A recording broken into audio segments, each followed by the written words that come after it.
Shut up and sit down.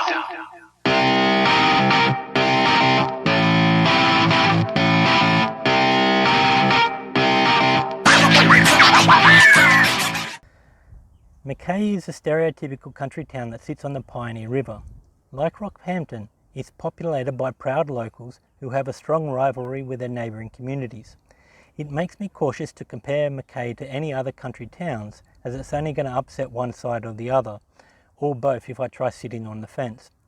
It's predominantly populated by a large sugar farming community and the families of large coal mining sectors from the surrounding tablelands.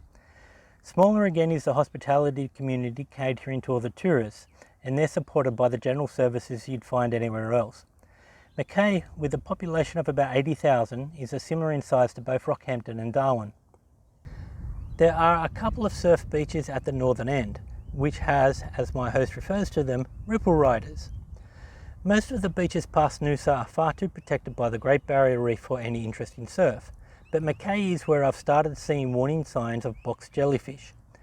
It has a man-made harbour, a large industrial port to the north of the city, reducing the traffic on the Pioneer River to near zero. There is a major coal port to the south of the city at Hay Point, which avoids the large coal trains coming through the city that Sydney suffers from. The bird life is spectacular, and this place would turn anyone into a bird-watching fan. They have some protected wetlands to the north of the city, where I was able to see some very large herons. Some sections of the wetlands were clean enough for fish to swim in the stormwater drains, but they've started dumping sewage into the Comotera wetlands, so now it's only populated by mosquitoes. The botanical gardens need some more work, as many of the wildlife is happier in the urban areas. Sydney only has a handful of different birds, but Mackay has the greatest variety I've seen so far. North of Mackay is the Cape Hillsborough National Park.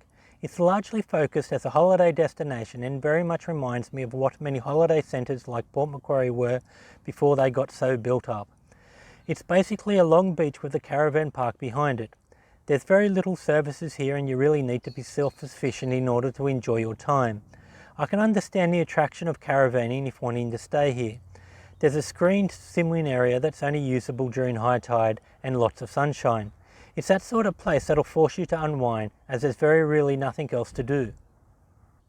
I stopped for lunch at the Old Station Tea House, and in order to enjoy the experience, you really need a fair bit of patience, and to make sure that you bring a good book and some insect repellent. I think I'll start referring to insect repellent as tropical perfume, and never leaving without it. I ended up waiting about an hour and a half for some tea and scones and some wonderfully cooked pizza. It seems to be a trend in the country where some of the restaurants are either fantastic or outright terrible. Should I start a poll to see how many of you think this trip will make me fat or thin? Comment your suggestions below. The pies in Emerald were worth the 300-kilometre detour, and I'm so glad I didn't wreck the curry flavour by pouring tomato sauce all over it. Emerald was a much bigger town than I was expecting, but it's really just a service point for the Central Highlands. There's not much else there but then shops supporting the surrounding farming and mining communities. As part of this journey, I've intentionally taken the back roads to get to each destination, in an effort to slow down and enjoy the ride. Previously, the Great Dividing Range would provide more mountainous winding roads, but this far north, there seems to be just a very flat plateau. On this hop, to and from Emerald, there were some of the flattest and boringest stretches so far. The policy of avoiding the main highway is likely going to change, as the alternative paths are just taking too long. As an added benefit, being so flat and boring meant that doing nearly 700 kilometres in a day wasn't as exhausting. It was more restrictive, sitting in the exact same position for hours at a time. Taking the opportunity to stop and stretch the legs every time I got caught behind slow-moving traffic was actually quite useful. I think with the long stretches of dusk through the red centre, I'm going to be able to increase the hop length to about 1,000 kilometres a day. I've also noticed that the few locations with only one service station charge about a 20% higher price, so that's something else I need to consider when picking my fuel stops. Staying with another pair of empty nesters again is delightful. Winter time in the tropics is also a wonderful experience. The weather is so perfect that there is no need for air conditioning or anything. My host keeps pointing out that everything in Mackay is voted the best, and I was starting to think that something was amiss.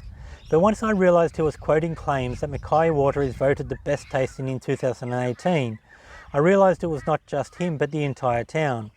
Even though I'm coming close to completing the first leg of this trip, and I was planning to re-evaluate how I was doing things, I think I'll continue the best I can with Airbnb. Airbnb offers a different experience than traditional hotels or caravan parks, and although I haven't met a girl under the age of 60 in the last 3 months, I like the more personal and comfortable touches of Airbnb. The bike is doing well. I've had to hit the brakes several times since replacing the front tyre, and I'm now regretting not putting more of an effort into getting the 130 for the front. In hindsight, I needed more than a month to get everything organised. I gave myself 2 weeks, which would have been about double what I needed in Sydney, but it wasn't enough in Brisbane. I'm pretty sure I'll be going back to the 130 for my next tyre. I've also started developing repetitive strange injury in my front elbow from controlling the throttle. Right now, I wish my bike had cruise control. I've started gripping the throttle from underneath with my thumb on the outside. It makes it almost impossible to grab the front brake in case of emergencies, so it's a technique I only feel safe using on long stretches where there is no other traffic. And rather than creeping up in speed, I'm creeping down in speed, which I'm sure the police would rather. It also stops me from burning through my fuel, because since the most efficient speed is about 90 to 100 kilometers per hour. If it's going to stop the RSI in my elbow, then it's something that's going to be hard to say no to. I've gotten access to NBN while in Mackay, and 4G is only usable in some places. I've had issues where I've used Google Maps to get me to one location, but once I've gotten there, I haven't got any data connection to use Google Maps to plot the next stretch.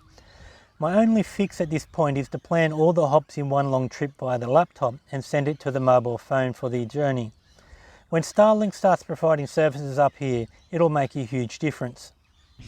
The locals in Mackay have finally started to look me in the eye and nod good day as I walk past, which is something I've missed since leaving New South Wales. That autistic stretch through Brisbane looks to have ended. I'm learning up here in Queensland, the only thing they do in halves is the shade, but I'm happy to have finally run away from this rain down south. Sydney looks likely to have at least 12 months of constant rain, and now I'm finally in the dry season up north. Next stop is Townsville via a lunch stop at Arley Beach. A shorter day, as riding through the Tablelands is just far too long and offers far too little. The plan at the moment is to head southwest from Cairns, which would overlap with what's west of Townsville. Spending a couple of hours of having lunch at Arley Beach, which is the jumping off point for the Whitsunday Passage, should allow me to soak up some of that tourism vibe that I didn't really get to see at Noosa with all the rain.